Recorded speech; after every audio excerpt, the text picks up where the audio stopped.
Hello, everybody, and welcome back to another episode of Pointless Top 10, a show where we make top 10 lists out of pointless things. Why are we flying by this pointless statue in Booty Bay? Because inside pointless things are treasure.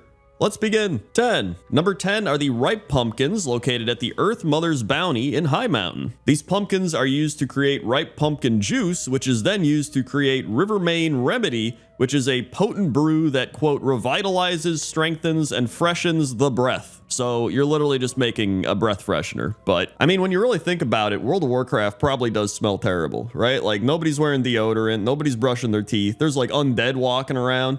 You know what I mean? It probably smells like a gaming convention.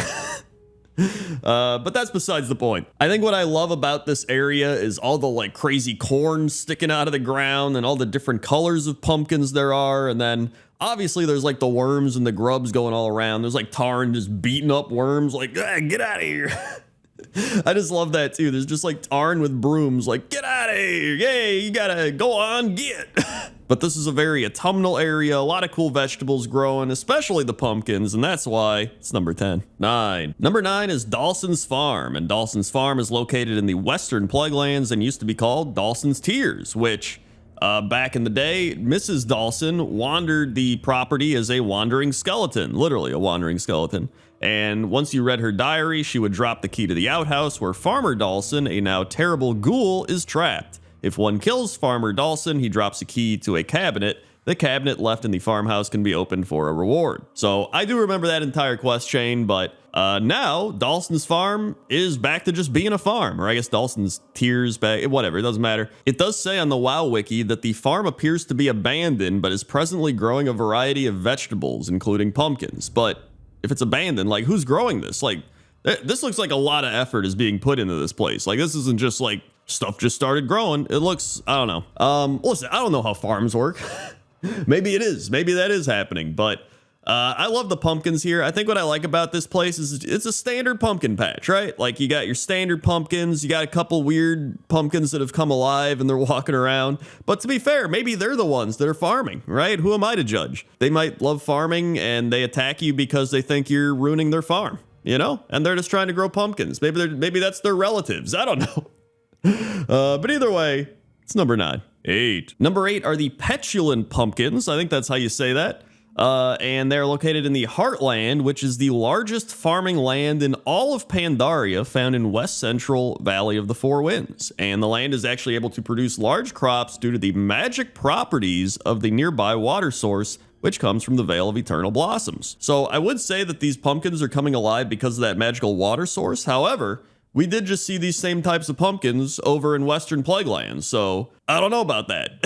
But I figured this would be a good spot to kill 2 birds with one stone and do the petulant pumpkins and the Heartland pumpkins, because I do love this area in Valley of the Four Winds. I think it's great. You got all the pumpkins growing and everything, but I also wanted to give the petulant pumpkins a little bit of a shout out. You know, they're just kind of chilling there, looking all creepy jack-o'-lantern-esque, and then you know, you get close and they're just like, and that's, you know, that's the noise they make, obviously. But either way, these are walking, fighting pumpkins, so they gotta be on the list, and that's why they're number 8. 7. Number 7 are the candy buckets located all around WoW, and I know these technically aren't pumpkins, right? But they're pretty much depicting pumpkins, and so I was like, you know what? It's the shape of a pumpkin, it's got the jack-o'-lantern face.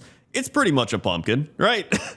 Listen, this is a pointless list, all right? I can do whatever I want. So, during the Hollow's End event, each inn has a candy bucket that serves as the start and immediate endpoint of the quest candy bucket. Characters are allowed to obtain 1 handful of treats from each candy bucket each year. Now, here's the thing. Where are they getting all these candy buckets? I was making this video and I just started thinking about, like, how do they get these candy buckets? How does every inn in the entire game get one of these candy buckets? Do they just appear out of nowhere and everyone's like, there it is, it's arrived, right? Are they just so used to it now that they don't even question it? Are they like, oh, it's one of the old gods putting the candy buckets here, which is kind of creepy if you think about it. Like, where are these candy buckets coming from?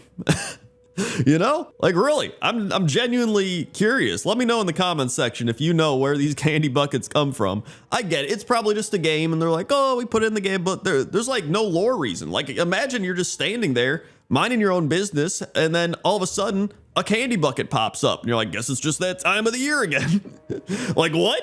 Anyway, they're number 7. 6. Number 6 are the pumpkins at the Rose. Not like rose like the flower, like rose like a row of something. And the Rose are the bountiful fields of the Dilo farmstead on the Wandering Isle. And there's actually a lot of variety of pumpkins here. They got some like orange beige pumpkins, they got green pumpkins, they got purple pumpkins, they got a whole bunch of pumpkins. But I think the coolest part is how they're just in rows, hence why the place is called Rows, right? They also have rows of carrots and turnips and berries and a whole bunch of stuff. Actually, not a whole bunch of stuff. That's mainly it. But they have pumpkins.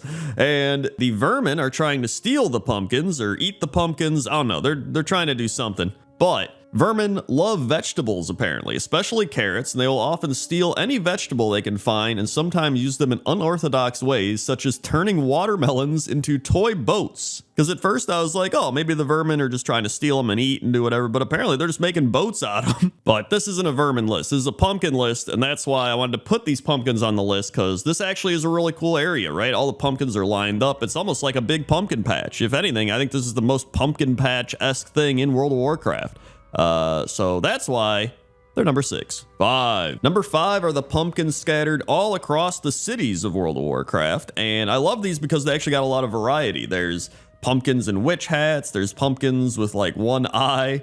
There's pumpkins with like lightning bolts as eyes or little like electrical looking things. And you know, there's a whole bunch of different ones, which I can appreciate. I think it's really cool. And another fun fact is that a few years ago, they tried to update the pumpkin models and they ended up making them these like weird glowy looking pumpkins, and they didn't even have a candle inside, and everyone was like, dude, where's the candle? And now they've actually updated them again to the point where they do have a candle inside. In fact, some of the pumpkins actually have like little seed type flowers and stuff inside. So I appreciate the attention to detail that they've gone into with these pumpkins, and it's been great. In fact, with Hollow's End, I think it's really cool to always see the pumpkins everywhere, like outside the auction house and up on buildings and literally just all over, and even in places that you wouldn't even expect them at some points. And I think it's just a nice little touch that they do every year. So that's why the city pumpkins are number 5. 4. Number 4 are the Saladin Farmstead pumpkins. And at first I thought this was a funny one because I'm like, dude, there's literally one pumpkin here. This is like the most pointless top 10 pumpkin patch ever. Literally just one pumpkin. But then I found a couple other pumpkins. And reading a bit more into the lore, I guess I kind of understand it a bit more, because the Saladin Farmstead in the western Tirisfal Glades is one of the only places in northern Lordaeron where the native farm folk survive to this day untainted by the plague of undeath. And the farmers have united with the zealous Scarlet Crusade, who has a nearby outpost to the west, for protection against the Forsaken and the Scourge. Farmer Saladin leads the farm himself, and the Saladins nurture themselves on large pumpkins they grow in their patch and supplement it with meat from the woods whenever they have a chance. Their proximity to both the Agamond Mills and Deathnell leave them little room to do so, however, as undead frequently wander near and attack. So what it boils down to is this is a terrible place to grow pumpkins. You're just constantly getting attacked by stuff. The land is all like destroyed, but you know what? They keep doing it, and I respect that. The commitment to the pumpkin grind, and that's why they're number 4. 3. Number 3 is the Wollerton Steed, and this is a small farmhouse located in the Stormwind City outskirts, and following the burning of Teldrassil, many Kaldori and Gilnean refugees were found here. Darnassus druids were magically growing pumpkins here while volunteer farmhands collected them. So they're literally growing magical pumpkins here, and I think that's awesome. Like they're straight up just magically growing pumpkins. Like, look at that, he's doing it right now. There's also a quest for this place with Robbie Flay in Stormwind, which is a clear reference to Bobby Flay, the Food Network guy. And you just get him pumpkins to make his daughter pumpkin pancakes. So that's it. But really, I just put this on the list because I love the fact that they're growing pumpkins magically. And there's the big tree dude back there looking out. Everybody's helping out. It's a nice, cozy little place. I love that. And that's why it's number 3. 2. Number 2 are the Void-Touched pumpkins, and these pumpkins are so high up on the list because they are one of the most unique pumpkins in World of Warcraft. When I saw these, I was like, oh my god, this is an actual unique pumpkin in the game. Like, there's not many of them. Let me tell you, you could probably see just from looking through the list, but I just really like these pumpkins. They're kind of droopy and they got the void energy coming off of them. They got little like spikes and stuff. And when you eat one and right click on it, you gain a buff named Void Touched Pumpkin, and attacks have a chance to cause shadow damage, and the buff lasts about 30 seconds. And when you're affected by the buff, you gain a purple and black void aura surrounding your legs. But I love the aesthetic of this area. I love the pumpkins themselves being so cool. I mean, they're kind of just like sad and depressed yet empowered. Like, I don't know. It's like a Kelly Clarkson song.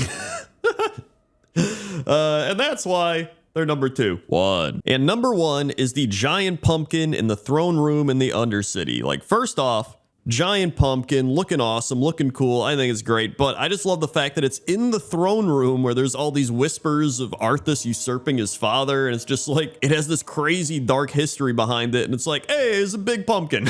Like, imagine if the Karazhan crypts just had like a big piece of candy corn in it or something. Like, I don't know, that's what it feels like. I don't know, I've always enjoyed walking into the Undercity and seeing that pumpkin there, because it's been there for as long as I can remember during Hollow's End. But I think it's goofy, I think it's fun, and I think it's pretty pointless, which is why I was like, you know what? I think this has got to be number 1. And that is why the throne room pumpkin is number 1.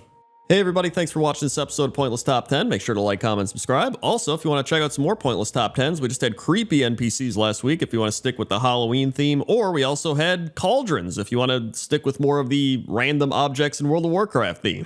Also, consider supporting the channel on patreon.com/Crendor or becoming a YouTube channel member. Okay? Okay. See ya.